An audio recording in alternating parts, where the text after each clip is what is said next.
Bonjour et bienvenue. On va maintenant s'intéresser au schedule, l'emploi du temps des élèves dans les écoles anglaises. Alors, il y a des différences d'une école à l'autre, mais disons qu'en règle générale, l'école commence aux alentours de 9h avec ce qu'on appelle assembly. Assembly, c'est une réunion de tous les élèves du même niveau, les quatrièmes, les secondes, les sixth formers qui sont regroupés, dans une très grande salle. Le head of year va leur faire un petit discours. Le head of year, c'est un peu un mélange entre ce que nous appelons le CPE et un super prof principal. Ils n'ont pas de CPE en Angleterre. Tous les personnels enseignent, y compris le directeur. Le directeur, c'est head teacher ou headmaster dans les écoles un petit peu prétentieuses. Parfois, c'est le headmaster lui-même, d'ailleurs, qui officie lors de cette assembly, qui dans ce cas-là réunit toute l'école. À ce moment-là, les élèves vont recevoir les nouvelles de l'école. N'utilisez pas le couloir du premier étage, il vient d'être repeint, tel professeur est absent. Alors, dans une école anglaise, quand un professeur est absent, il est remplacé, substituted. Il est remplacé par un professeur qui n'a pas cours à ce moment-là. Un professeur qui n'a pas cours à ce moment-là, ça peut être un professeur de la même discipline qui va donc assurer le cours que vous n'avez pas eu. Ça peut être un professeur qui connaît la classe mais qui enseigne une autre discipline, mais qui va quand même enseigner la discipline du professeur absent. Et ça peut être un professeur qui n'enseigne pas la discipline du professeur absent, qui ne connaît pas les élèves, mais qui va quand même assurer le cours d'une matière qu'il ne connaît pas à des élèves qu'il ne connaît pas. J'ai enseigné dans des écoles anglaises, j'ai été amené à faire cours de français, j'étais professeur de langue, très bien, d'anglais, de mathématiques, d'histoire, de PS, de dessin, de musique. Si un jour vous avez l'occasion de me voir dessiner ou de m'entendre chanter, vous comprendrez le niveau de qualification requis pour assurer ces remplacements.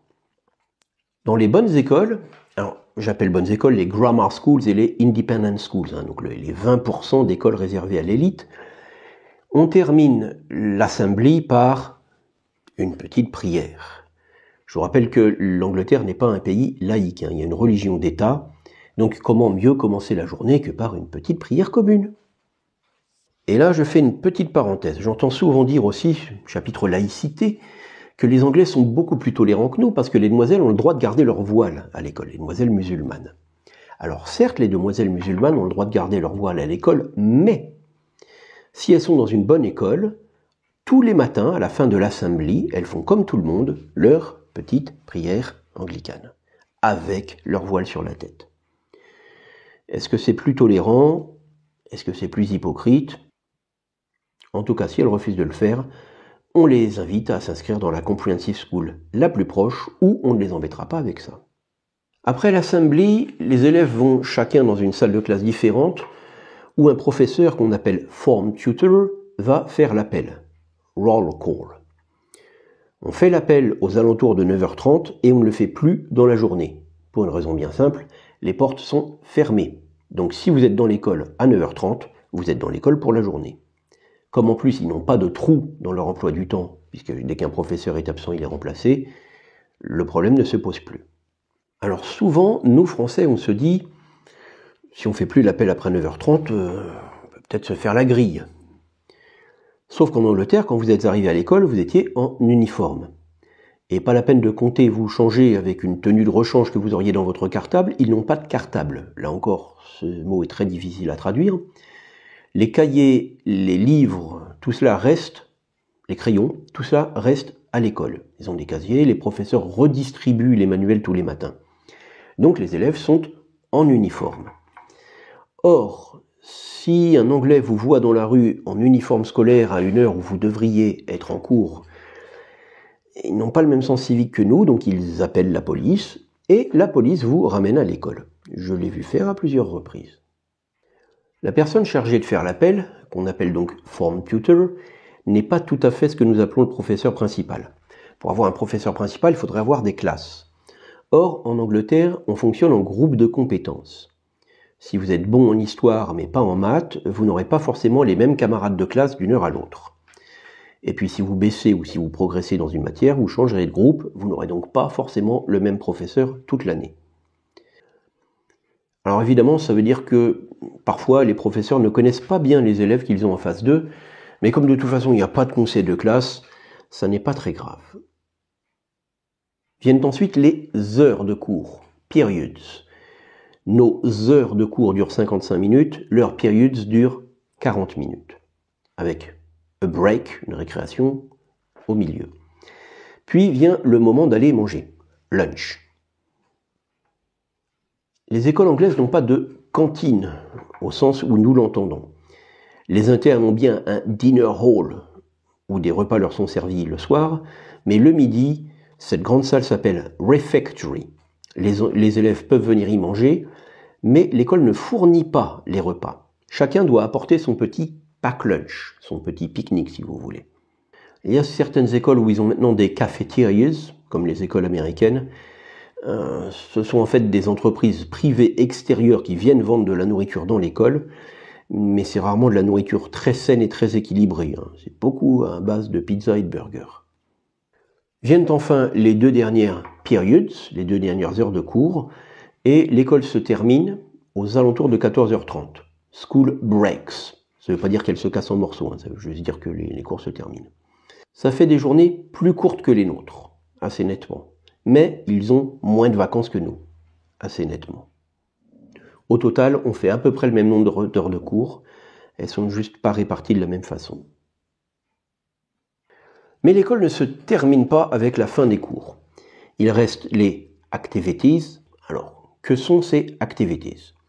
Déjà, si vous êtes dans une boarding school, c'est une école qui fait internat. Que vous soyez interne ou pas, vous êtes obligé de participer aux activities. Dans les autres écoles, vous n'êtes pas obligé. Alors, quelles sont-elles, ces activities? Dans les écoles un petit peu payantes, les activities pour les garçons seront par exemple le polo, l'aviron, rowing, l'escrime, fencing. Si vous êtes une fille, ça sera danse classique ou piano. Dans les grammar schools, je vous rappelle, ils n'ont pas d'argent, mais ils ont un petit peu de prétention intellectuelle. Les activities, ce sera, par exemple, les échecs, le théâtre. Si vous êtes un garçon et que vous faites du sport, ce sera du rugby, le gentleman's sport. Si vous êtes une fille, ce sera probablement le lacrosse. Alors, le lacrosse est un sport très peu connu chez nous. Les règles sont à peu près les mêmes qu'au handball, sauf qu'au lieu de prendre la balle à la main, on la prend dans cette espèce de petit filet un peu bizarre que vous voyez à l'image. Dans les comprehensive schools, si vous avez de la chance, on vous ouvrira le terrain de foot, mais on ne vous prêtera pas de ballon puisque de toute façon vous avez déjà crevé tous les ballons de l'école. J'exagère un peu, évidemment, mais c'est pour revenir au chapitre discipline. Imaginons que vous ne vous soyez pas bien conduit en cours. Muck around. Par exemple, vous avez planté votre compas dans la main de votre voisin. Dans ces cas-là, le professeur va vous donner ce qu'on appelle detention.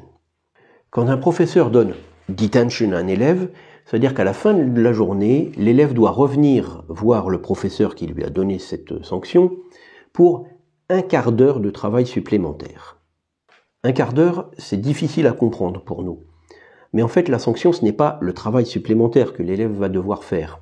Simplement, 1/4 d'heure, ça veut dire que quand vous allez arriver aux activities, les équipes seront faites, tout aura commencé. Vous allez donc vous retrouver exclu du groupe. Et c'est cette exclusion sociale qui est votre véritable punition. Dans les bonnes écoles, le fait d'être exclu du groupe, stigmatisé, montré du doigt, ça suffit généralement à vous calmer, plus jamais vous ne faites de bêtises. Dans les comprehensive schools, en revanche, les élèves se fichent d'arriver en retard aux activities, puisque de toute façon, il n'y a pas d'activities. Imaginons maintenant qu'un élève ne vienne pas à la detention que le professeur lui a donnée. Dans ce cas, la sanction est doublée. Le lendemain, il doit venir 1 demi-heure pour un travail supplémentaire avec le professeur. Alors, petite parenthèse, le professeur, lui, le premier jour, est obligé d'attendre 15 minutes pour voir si l'élève va venir. Parce que s'il arrive au bout de 14 minutes, on considère qu'il a rempli sa sanction.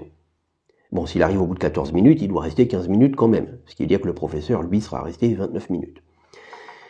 Mais bon, si l'élève ne vient pas, la sanction est doublée. Et là, pareil, le professeur doit rester 30 minutes. Si l'élève ne vient toujours pas, la sanction est à nouveau doublée, ça passe à 1 heure. Si l'élève n'est toujours pas venu, mettons-nous bien d'accord, jusqu'à présent, un élève a fait une bêtise, le professeur sait donner 1 heure 3/4 de retenue. Si l'élève ne vient toujours pas, à ce moment-là, on en réfère par écrit au Assistant Deputy Head Teacher. Les Anglais ont cette espèce de grade intermédiaire entre le proviseur adjoint et le CPE, une espèce de proviseur adjoint. Et c'est le Assistant Head Teacher qui va donner 1 heure de retenue à l'élève. Mais si l'élève ne vient toujours pas, le Assistant Deputy Head Teacher en réfère par écrit au Form Tutor. Le Form Tutor va imposer à l'élève ce qu'on appelle a Green Report. C'est une fiche de suivi verte. Tous les jours, les professeurs indiquent si l'élève s'est bien conduit ou pas. Si à la fin de la semaine, l'élève s'est bien conduit, c'est terminé. Soit dit entre nous, quel était l'intérêt d'aller en retenue s'il suffit de se conduire vaguement peinard 1 semaine sur 2. Bref, si l'élève ne s'est pas bien conduit, à ce moment-là, le Form Tutor en réfère par écrit au Head of Year. Vous vous souvenez, le CPE. Le Head of Year va imposer un Yellow Report à l'élève. Pendant 1 semaine, il aura une jolie fiche de suivi jaune. Si à la fin de la semaine, il s'est bien conduit, c'est terminé. Par contre, si c'est pas bien tenu, on en réfère au Deputy Head Teacher qui, lui, va mettre l'élève sur un Red Report. Ouh, Red, ça fait peur. À la fin de la semaine, si l'élève s'est bien tenu, c'est terminé. Par contre, s'il n'a pas été sage, le Head Teacher envoie une lettre aux parents. Envoie une lettre. Je n'ai pas parlé de recommandé ou d'accusé de réception. Ce système fonctionne donc très bien dans les écoles où on n'en a pas besoin. En revanche, dans les comprehensive schools, ça ne fonctionne absolument pas. Pour en terminer avec le chapitre discipline, dans les écoles anglaises, il n'y a pas de surveillant. C'est encore un mot qui ne se traduit pas. À la place, ils ont des trial prefects. Ce sont des élèves particulièrement dignes de confiance, choisis par les professeurs, qui sont chargés de signaler les mauvais comportements de leurs camarades. On les reconnaît en général parce qu'ils ont soit une écharpe, soit un badge qui permet de les distinguer des autres élèves. Alors ce ne sont pas des délégués de classe. Les délégués de classe sont élus par les élèves pour les défendre. Les trial prefects sont choisis par les professeurs pour balancer leurs camarades. L'idée, c'est que personne n'est mieux placé que les élèves pour voir ce que font les élèves. Il restera enfin à voir ce qu'on apprend dans ces écoles, quelle matière on étudie, comment on est évalué et à quoi ressemblent les examens. Merci d'être venu. Repassez me voir à l'occasion.